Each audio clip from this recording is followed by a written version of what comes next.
Ay habang busy si ate sa pagluto ng aming pananghaliang ulam ay ako naman ay nagalinis itong talaba. At ang sabi nga ni ay ito'y agi sa hinalaang kesa naman kainin ng hilaw. Gusto ko sana ng inihaw ay nakakatamad naman magbuhay ng apoy sa pugon. Ay tamad.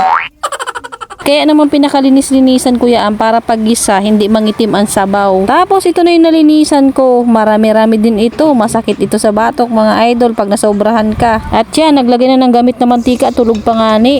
Bawang, sibuyas at eto na yung talaba. Hindi po ito buttered talaba ha at hindi naman butter yung nilagay. Maganda siguro kung butter. Ay mas malasa wari kung butter sana. Ayan, mahirap din pala siyang haluin. At nilagyan ng chili flakes para may kaunting hanghang. Tapos nilagyan ng kaunting asin. At nilagyan din ng pampalinam na magic. Hi mga idol, Tikims!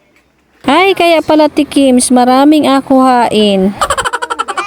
O, digay mas masarap kapag niluto kaysa sa hilaw. Pero pag hilaw, extreme siyang kainin lalo na kapag hindi ka sanay naman kumain ito. At pagkatapos, isalin na natin dito sa lagayan at ayan ay amukbangin na natin. Yan ay akainin natin ng walang kanin-kanin. Good size po lahat ito pero pag naluto siya, lumiliit-liit din ng kaunti ang laman. Pero kahit maliit-liit ang laman yan, talagang pag kumain ka ay nakakalula-lula din lalo na pag nakadami ka. Hanggang dito na lang, bye-bye!